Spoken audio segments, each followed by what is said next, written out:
That was big as Well, flaccid or hard? Well, my name is Leroy, but when he's hard, it's LL Cool J. That's going in the interview. I would really like to thank Mr. Miller. I would really like to question your demeanor, like, who is you? What's good, y'all? It's your boy PJ, man, with my boy Shanley. It's Lord. Yeah, man, it's the first interview, man. How you feeling? I'm feeling great. How you feeling? Feeling good, man. So, explain the scenery, bro. So it's a place we call Watson Park. You know, we were basically born and raised here. Spent a lot of our time here shooting hoops over there and getting into mischief down up these streets. But it means a lot to me.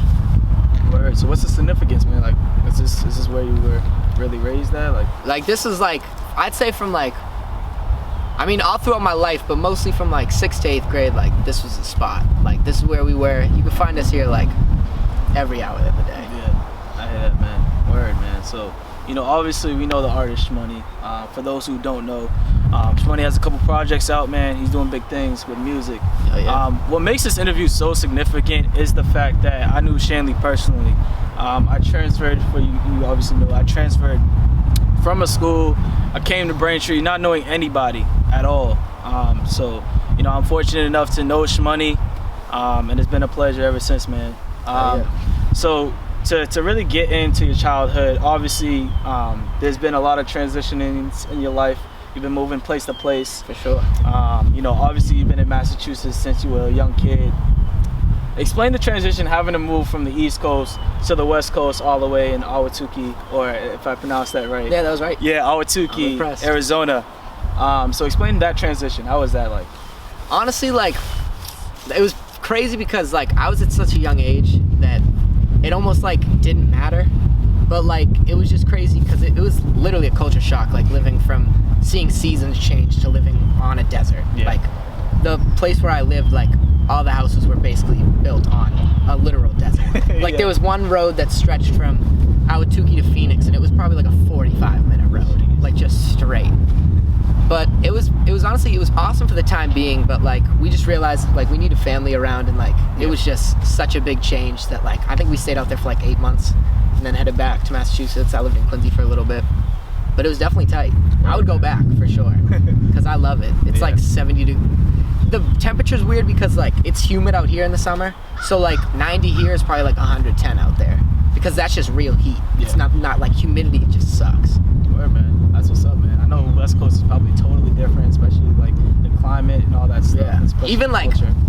like fashion. Like I had friends when I was in 4th grade, and kids were already wearing Vans. Like you didn't catch Vans out here until like probably like 7th grade.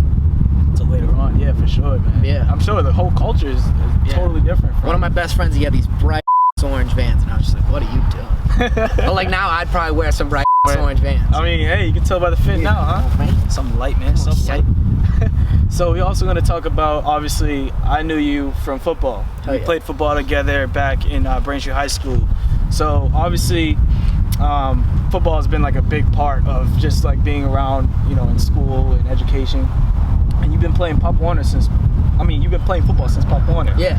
So how is that like playing Pop Warner and then finishing off your football career as a senior?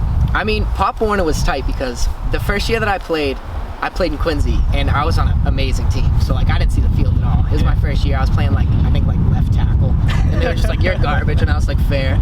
I was just a little fatty. Yeah. And we ended up winning the championship. And then coming to Braintree when I played Pop Warner in 7th and 8th grade. I remember 7th grade, I was 180 pounds, and they were like, "You need to be 170 or you're not playing on B team." And I just went to the B team practices and I made weight by like 2 pounds. And I got to play with like a couple of my best friends that like I've had ever since then. And I mean, we lost every game of Pop Warner from 7th and 8th grade. And so like going from like a winning team to a losing team, but like I got to play, so like it was honestly way cooler. And then going into like freshman year and actually playing for like the high school, and I mean having the greatest freshman team ever to play at Braintree High, like that's an awesome accolade to have. And like when I played in my later years, it was just JV, and I didn't play senior year. But like that second year of JV was one of like the greatest times of my life.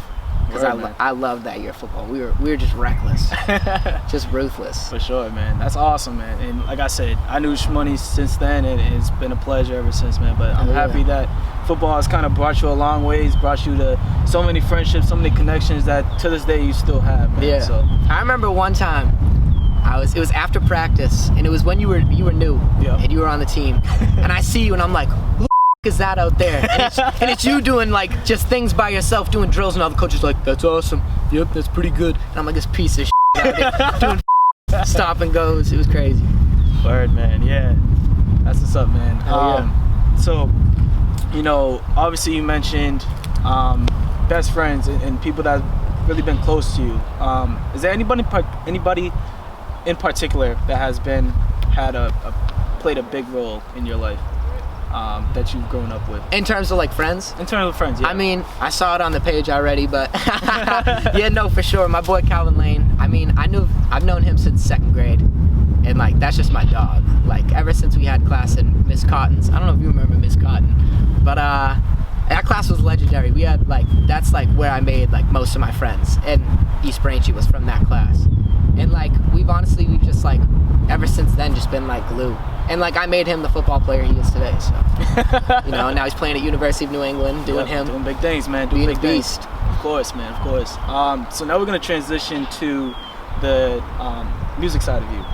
So now you started making music, I would say around junior year. Correct me if I'm wrong. It was so low key. Like a lot of people don't know this, but I started Coloring Book by Chance the Rapper came out in 2016. So that was it was the summer of freshman year. Okay. And at that moment I realized like I want to make music. Like that album spoke to me.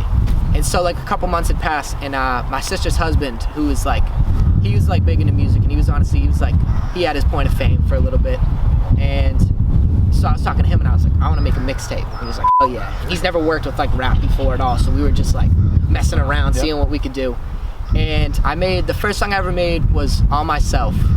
And it went On Myself, then PTSD, and then Clear Skies. And that was probably around maybe winter, shut up! Early spring of sophomore year. And I sat on them for a while. And like I thought about releasing them, but when I was gonna release it, it was gonna be towards the end of the summer of going into junior year. Yep. And we were playing football at the time, and I was like, I'm not trying to get on by all these football players, them playing it before games and stuff. Yeah. So I sat on it until I eventually came back from a trip to Florida after my birthday. So it was probably, I think, February of junior year is when I came out with PTSD. Yep. On SoundCloud. Yeah, and it's actually one of your first available tracks on SoundCloud. Yeah. So make sure you guys go on check everything. that out. On everything, actually. Yes. On everything, because speaking of albums, Hometown Hero was actually your first official streaming project. Yeah. And PTSD is one of the songs on that album. So explain that process of making Hometown Hero. It honestly, like, it all just came together itself. Like, it was just through, like, having that, what's that word? Having that inspiration from Coloring Book was just like, it just spoke to me so much that I was like, I need to make stuff like this.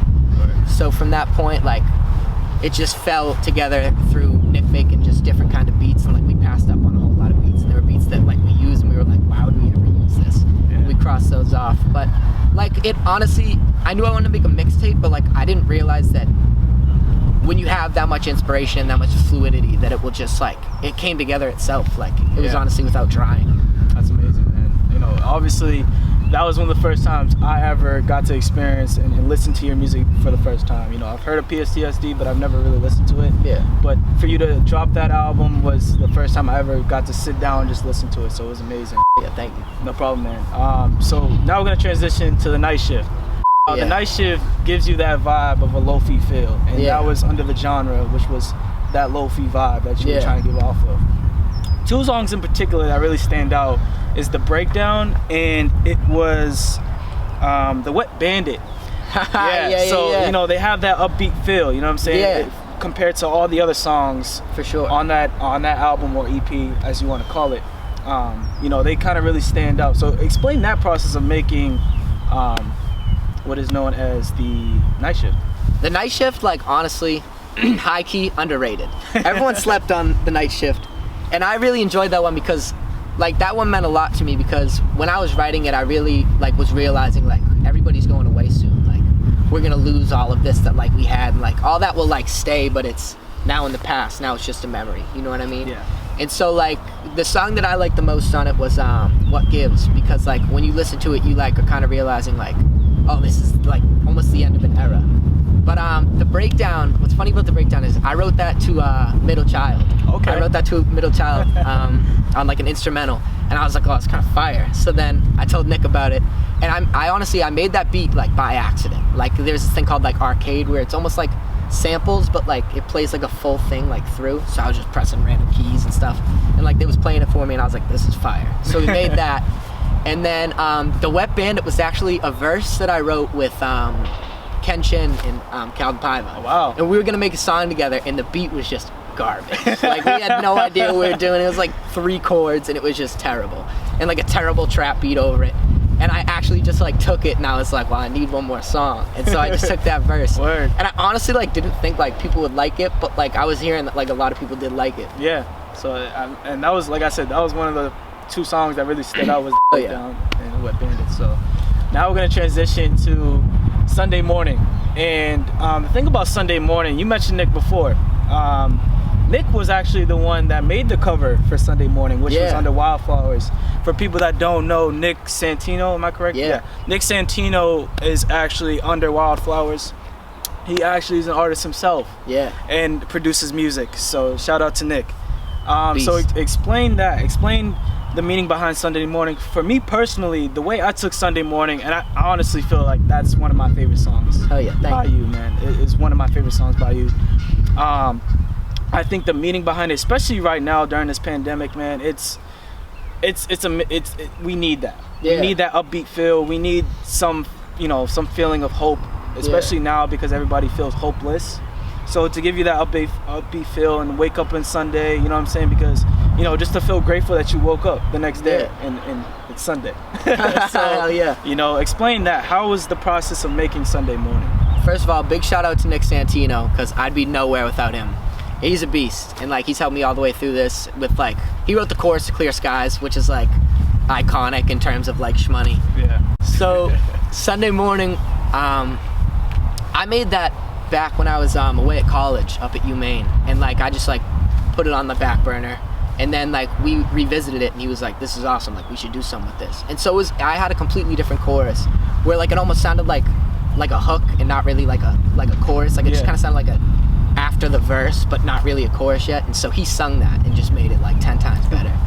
But I like Sunday Morning for that vibe too, because it's honestly like Sunday morning, like it's such like a slept on like time of like, in terms of like the week, like there's Friday and Saturday, and then everybody hates Sunday morning. And it's just kind of like to realize like every day like is a good day, you know what I mean? And just to like cherish like what is going on.